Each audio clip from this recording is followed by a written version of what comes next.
Bonsoir, nous sommes le 2 janvier, la marche du temps ordinaire retrouve son rythme. Bienvenue sur la première, c'est l'heure de l'information. Merci de nous accueillir à la maison. Voici les titres du journal de cette soirée. Un motard a trouvé la mort hier à Papara, un jeune homme de 23 ans qui mordait dans la vie et qui mordait le ballon rond. Kanea était un pilier de la Stéphana. Le deuil et la tristesse habitent le cœur de tous ceux qui ont connu et aimé. Nous les avons rencontrés ce matin du côté de Faa. Le Tour de l'île pour une idée de joie et de bonne année. À Montréal, les scooters ont pétaradé pour saluer 2023, des sourires, de la convivialité avec cette tradition que le Covid avait empêchée durant 2 années. Consommer au plus près pour éviter trop de douleurs au porte-monnaie, pour aider les consommateurs, au-delà de l'application panier futé, le pays a signé avec les commerçants un panier dit bloqué, des prix régulés avec les entreprises pour tenter de limiter l'emprise ici de l'inflation. Nous parlerons de tout ceci avec notre invitée, Irmine Théaï, cette militante associative, connaît aussi bien le monde des consommateurs que la réalité quotidienne des familles. Merci madame et à tout à l'heure. Et le désarroi et la consternation pour débuter ce journal, le décès à moto de Kaena, un jeune de 23 ans. C'était quelqu'un de joyeux, une pièce maîtresse de l'effectif, on l'a perdu trop tôt. Cette citation, elle est celle de Pascal Veilleroy, entraîneur de l'équipe de Tefana. La route a donc encore enlevé une jeune vie à Papara, un accident de moto au PK38, le 1er janvier hier donc. Et les gendarmes tentent désormais d'éclaircir les circonstances. La victime, un jeune plein d'une énergie heureuse et partagée. Sa gentillesse illuminait son visage. À la Stéphana, l'émotion est intense. Reportage ce matin signé Nicolas Suire avec Batita Savea. Il est parti trop tôt. Kaena Onuu n'avait que 23 ans. Il était footballeur de la Stéphana et entraîneur de la section des 9-10 ans. Son décès brutal choque ses proches et notamment ceux de son club. Tous sont attristés et meurtris par cette nouvelle. Comme par hasard, hier, je l'ai vu. Avant son accident, je l'ai fait signe, il m'a souri, et voilà. Donc, peut-être j'étais la dernière personne à l'avoir vu aussi. C'est choquant. Très bon défenseur, Kaena évoluait en Ligue 1. Il était également très apprécié en tant qu'entraîneur. Toujours souriant, il était considéré comme un fils par de nombreux membres du club et notamment par la mère de son meilleur ami. C'est terrible parce que Kaena, on l'a vu grandir, on l'a vu s'épanouir. Et en fait, je suis venue ici au stade pour me recueillir parce que cette nouvelle nous a complètement dévastés. Et donc j'avais besoin de me recueillir ici et pour lui dire un dernier au revoir, lui rendre hommage. Son oncle est anéanti. Très proche de Kaena, lui aussi est entraîneur et joueur. Leur complicité n'avait pas d'égal. Je pense que je suis le seul famille à lui insulter, par exemple. Hein? Gentiment. Gentiment, bien sûr. Dans la bonne humeur, bien sûr. Ouais, t'es très proche. Tu pouvais te permettre. Ah oui, pas de souci. Je sais pas, on a ces petits trucs-là, tu vois, que tout le monde n'a pas ailleurs, hein, je pense. Donc du coup, c'est une perte d'autant plus lourde pour toi. Ouais, c'est... Je sais pas quoi dire, je perds les mots, quoi. Le casseur de pied de Tefana s'en est allé. Kaena va manquer à une équipe, à un club et à de nombreuses familles. Une veillée a lieu actuellement à l'église Pain de Vie à Papara. Elle a commencé à 18h sans la présence du corps du défunt.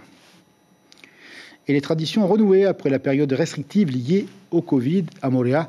Le Tour de l'île, pareil à un manège dont on ne se lasse point, a fait tourner les têtes et dérider les sourires. 200 personnes en goguette et en scooter pour dire bienvenue à l'année 2023. Sur place, un reportage avec Iari Tayata et les images du Berliao. Ce n'est pas une course illégale, mais bien un événement à Moorea. La route est exclusivement réservée aux 2 roues. Pour ses participants, la conduite de ces engins est une véritable passion, mais ils connaissent aussi les dangers qui l'accompagnent. Il ne faut pas faire n'importe quoi sur la route, il ne faut pas provoquer des accidents. Et ça évite aussi d'avoir des morts sur la route. Et c'est choquant quand même des morts sur la route. Hein. Ça touche au niveau cérébral, tout ça. Hein. Ça te fait réfléchir. Surtout nos jeunes en ce moment. Hein. Comme tu voyais quand on est venu avec mon copain là, on voyait tous, ils n'avaient pas encore le respect, tu vois, tout sur la route, tout ça. Mais on est là pour encore les encadrer. C'est vrai, en ce moment les jeunes n'ont pas vraiment les encadrer. Hein. Encadrer, c'est aussi le rôle des forces de l'ordre lors de cette journée. Leur présence est un moyen de créer plus de proximité avec les riders de Moorea. Un rassemblement comme ça pour la gendarmerie, la police municipale et aussi les pompiers, comme disait tout à l'heure Hugo, c'est très important parce que voilà, il faut qu'on puisse. On est toujours vu comme des gens qui font de la répression, qui verbalisent, ce qui est normal. Mais aussi on essaie de faire de la prévention pour éviter et de diminuer ce nombre d'accidents. Des ateliers de sensibilisation ont également été mis en place, échange de casques usagés, jeux pour gagner une formation au BSR ou encore un concours pour le plus bel engin. Depuis 2014, c'est la commune de Moorea Maïo qui organise l'événement en partenariat avec le contrat de ville. Aujourd'hui, je suis venue pour l'échange de casques. C'est très intéressant parce qu'aujourd'hui, il faut qu'on soit aux normes, sinon on risque notre vie. Voilà. Et du coup, pourquoi vous avez décidé aujourd'hui de venir? On est venu en famille déjà aujourd'hui et on remercie la commune et tous les partenaires. Donc aujourd'hui, on essaie aussi de sensibiliser les jeunes parce que les accidents, ça arrive vite. Et on est venu pour gagner. Cet événement-là rassemble beaucoup de jeunes en 2 roues. Et c'est aussi pour nous cet événement de faire de la sensibilisation parce que c'est le public cible. Parce que dans nos bilans de nos accidents tous les ans, c'est toujours les mêmes qui ressortent. C'est des jeunes de 17 à 35 ans et en 2 roues. À travers cette journée de prévention en début d'année, la commune de Moorea Maïo espère diminuer le nombre d'accidents en 2023. L'année dernière, 2 personnes ont perdu la vie sur les routes de Moorea. On le répète, soyons donc prudents sur l'ensemble des routes du Fénois. Fait divers, un incendie s'est produit hier en fin de journée sur l'atoll d'Ana, au Tuamotu. Une maison d'habitation, 2 hangars et une partie d'un magasin ont été détruits par les flammes. Au moment du sinistre, les propriétaires étaient absents. Ils sont allés passer le nouvel an au secteur. Si on ne connaît pas encore les causes de l'incendie, le maire, lui, s'est rendu sur place. Face au risque, il a décidé notamment de sécuriser la zone parce qu'il y avait de l'essence et des bouteilles de gaz dans le local, mais tout s'est bien terminé. Et un lundi qui aurait attrapé la grasse matinée d'un jour férié, aujourd'hui à Papeete, peu d'agitation et le calme des rues, sans trop d'activité. Entre les congés des uns et les inventaires des autres, la ville a mis le doigt sur la touche pause. 75% des commerces fermés. Seules les boutiques de souvenirs avaient levé le rideau. Reportage en tranquillité, Ismaël Tayata avec Jérôme Lee. C'est l'heure pour les décorations de retourner en boîte. Pascaline fait un peu de rangement en attendant les prochains clients. Ils ne sont pas légion aujourd'hui. On était ouvert samedi, le 31 jusqu'à 15h, mais hier, nous, on était off. Donc du coup, on est ouvert aujourd'hui. Il y en a qui sont venus justement chercher des cadeaux de dernière minute, on va dire. Et puis, on dit aussi le 2 janvier, vu qu'il y a des anniversaires. Donc voilà, il y a pas mal de cadeaux, en fait. Il y a pas mal de choix à faire, à choisir ici. Le cadeau de dernière minute, c'est aussi pour ça que Chanel est venue. Elle avait tourné de fond en comble, la capitale. Elle ne partira pas sans un cadeau pour ses parents. On préférait aussi, même si c'est férié, trouver un moment pendant qu'ils ne sont pas là, pour venir aussi leur chercher un petit cadeau. En même temps, c'est leur année, c'est grâce à eux qu'on est là et qu'on a tout ce qu'on a. Pour ma maman, un petit parfum avec des chocolats. Et pour mon papa, on est sur le point d'aller en chercher. Des rideaux baissés, des ruelles désertées par les clients habituels, mais pas par les touristes. Une aubaine pour cette boutique. On est déjà un magasin qui vise les touristes, donc les touristes sont en vacances, donc c'est pas une raison pour que nous on ferme. Voilà, puis ça n'a pas été facile le mois dernier, donc on préfère ouvrir pour essayer de faire du chiffre. Ici, les touristes ont le choix.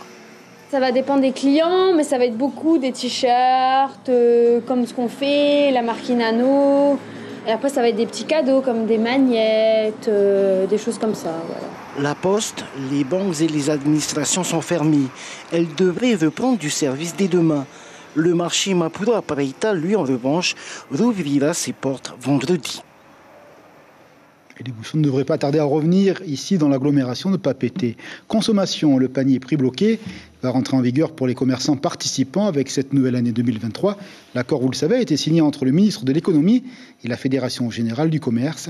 Il s'agit de réguler l'inflation qui guette et érode le panier de la ménagère. Justement, nous ouvrons le débat avec notre invité, Hermine Teig. Bonsoir Hermine, merci d'être avec nous. Alors, comment vont les familles en ce moment? La situation est quand même très difficile. Je pense que vous le remarquez tous les jours. Très difficile, mais elles assument et elles s'assument. Mais je remercie le gouvernement pour ce panier bloqué, parce que c'est toujours une aubaine, c'est toujours quelque chose en plus qu'on peut offrir à nos familles qui sont vraiment au ras des pâquerettes, pour ne pas le dire. Le panier bloqué, ça va être quand même sur la volonté des commerçants. On attend la liste et les produits. Est-ce que vous avez espoir que cette communion des commerçants et des consommateurs se fasse avec cette régulation des prix, ou est-ce que ça va être difficile? Il va falloir leur expliquer. Il faut toujours expliquer, surtout à notre population, en quoi consiste ce panier bloqué. Il faut qu'ils sachent exactement. C'est pour ça que tout à l'heure, en Tahitien, on a essayé d'aller au fond des choses pour leur dire que, bon, ça ne va pas commencer demain, mais dès qu'ils vont entendre parler que dans les magasins, il y a ce panier bloqué, il va falloir aller se servir et demander. Il faut s'informer et aller se servir, parce que c'est quelque chose qui ne va pas arriver, qui n'est pas jamais arrivé et qui va arriver cette fois-ci. Et il faut que ça continue, parce que pour l'instant, ce sera pendant 3 mois d'essai, mais c'est fait pour 1 an déjà.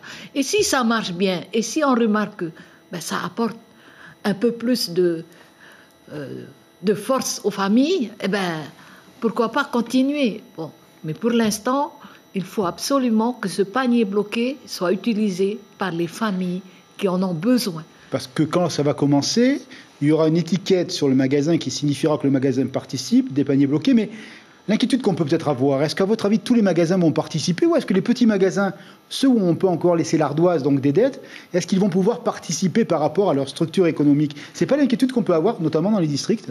Non, je ne pense pas, parce que la relation entre les magasins, les petits magasins et leur clientèle n'est pas la même. Il y a une relation presque familiale.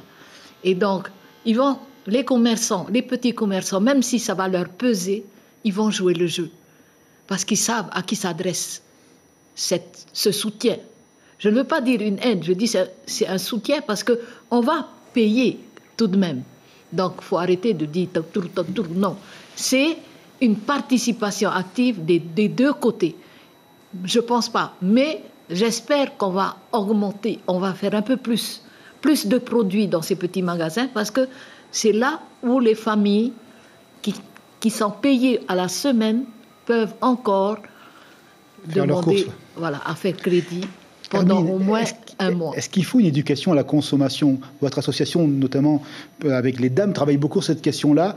Est-ce que nos consommateurs sont encore assez bien éduqués, assez bien informés, ou est-ce qu'il manque encore une volonté de faire au mieux, au plus juste? Vous savez, le Polynésien, il sait comment faire. Mais quand il n'a pas les moyens, il va aller chercher là où il peut. Il va prendre, il va consommer ce qu'il peut payer. Et ce qu'il peut payer, si c'est du riz tous les jours ou des pâtes tous les jours, ce sera ça. Donc, tu auras beau leur dire, mais s'ils n'ont pas les moyens, c'est perdu. Et qui contrôle le porte-monnaie à la maison? Ce sont les hommes ou les femmes? Est-ce qu'il y a une différence entre les hommes et les femmes? Mais c'est surtout la femme pour ce qui est de la consommation familiale. Mais les priorités ne sont pas les mêmes entre l'homme et la femme. C'est la vie, hein? Mais la femme, elle va beaucoup plus s'occuper de tout ce qui est à la maison, familial, pour les enfants et tout. Le monsieur, oui, il va aussi se préoccuper, mais il a d'autres besoins. Et parfois, il va favoriser son besoin. Merci beaucoup, Hermine, de nous avoir éclairé sur cette réalité, et à la fois la consommation et les familles que vous connaissez bien. Merci et bonne année à vous et à l'ensemble de vos amis. Bonne année, merci de nous avoir appelés à venir participer à cette discussion. Merci beaucoup. Santé. Le cancer de la peau n'est pas une fatalité. Les dernières journées de prévention à Taravao et à Moréa ont rappelé les règles. Le moment des vacances est un temps, on le sait, où les corps s'exposent au soleil et où les enfants s'adonnent de manière joyeuse au plaisir de la plage. Méfiance donc au mélanome. Partout, la mobilisation des professionnels est forte. Un exemple tout de suite en Calédonie. Reportage à Nouméa. Le soleil calédonien est l'un des plus forts du monde. Sur cette plage de Nouméa, le premier réflexe pour se protéger des brûlures, la crème solaire. Je la mets quand ma fille me crie dessus, me dit « Maman, il faut mettre de la crème solaire parce qu'ici, c'est pas le soleil de France. » On la met à peu près une demi-heure avant de s'exposer au soleil. Donc c'est-à-dire avant de sortir de la maison, on met le maillot de bain et on met la crème solaire. On essaye quand on reste une journée à la plage toutes les heures ou toutes les 2 heures. Quantité? Quantité, l'équivalent d'une petite noisette sur la main. Jamais. Pour quelle raison? Je suis déjà bien bronzée. Pourtant, tous les types de peau sont concernés. En Nouvelle-Calédonie, il vaut mieux un indice fort, 30 ou 50, et une crème adaptée aux différentes parties du corps. On prend un spray qui est plus fluide et qui s'étale facilement pour le corps. Pour le visage, on va prendre quelque chose d'un petit peu plus épais, qui va résister un petit peu mieux pour les parties les plus sensibles, c'est-à-dire le visage, les épaules, le cou. Mettre une crème solaire, c'est bien, mais bien l'appliquer, c'est mieux. Elle doit être mise 30 minutes avant de sortir et renouvelée régulièrement. Au bout de 2-3 heures, on remet de la crème solaire. Surtout quand on s'est essuyé, surtout pour les enfants qui sortent de l'eau, qui rentrent de l'eau, qui s'essuient en permanence, il faut remettre de la crème. Et le plus important, c'est la quantité. C'est-à-dire qu'il faut vraiment mettre de la crème solaire. Les gens mettent 2-3 sprays comme ça sur le bras, on étale, et on considère qu'on est protégé pour toute la journée. Non, ça ne marche pas comme ça, quoi. Il faut vraiment mettre de la crème. L'exposition prolongée aux ultraviolets du soleil est source d'un vieillissement prématuré de la peau. Cela peut aussi déclencher des cancers cutanés. Ce médecin préconise la prévention. Éviter les 10h, 14h ici. Si on part en mer, ici, classiquement sur une plate, on va avoir la réverbération. Donc se protéger avec un chapeau à bord large, se protéger avec des lunettes qui filtrent les UV et bien sûr avec un lycra qui va couvrir jusqu'aux mains, peut-être même des gants, et puis couvrir les jambes également. Appliquer une crème solaire, c'est peut-être mieux que rien, mais c'est une fausse idée de penser qu'on va pouvoir s'exposer plus longtemps au soleil. Pensez à choisir une crème respectueuse de l'environnement pour protéger aussi le plus beau lagon du monde. Des conseils donc à suivre parce que la peau, c'est vraiment un capital santé qu'il faut protéger. C'est quasiment la fin de ce journal sur La Première. Nous vous rappelons la malheureuse information principale de notre journée. Un jeune footballeur très impliqué dans la vie de l'AS Stéphana a perdu la vie à moto. Un accident hier, 1er janvier, à Papara.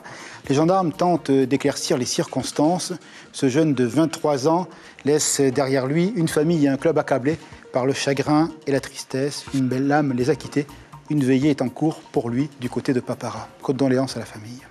Nous nous intéressons au programme de la soirée sur les écrans de La Première. Bien, ce sont encore les vacances et la fiction est à l'honneur avec la série que vous connaissez, 911 Lone Star, avec des urgences, des histoires à foison. Et puis après, une série également que vous appréciez, Pambellé sur les écrans de La Première. C'est désormais la fin de notre journal. Merci de l'avoir suivi. Demain matin, rendez-vous radio avec l'information signature Ibrahim et Corinne.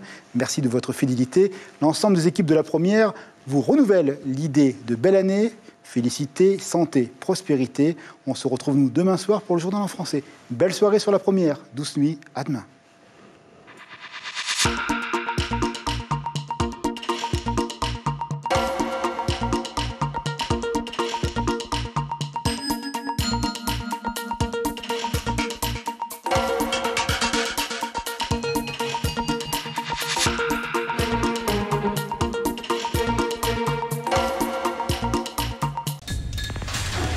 L'information en continu sur Polynésie La Première, Internet et réseaux sociaux.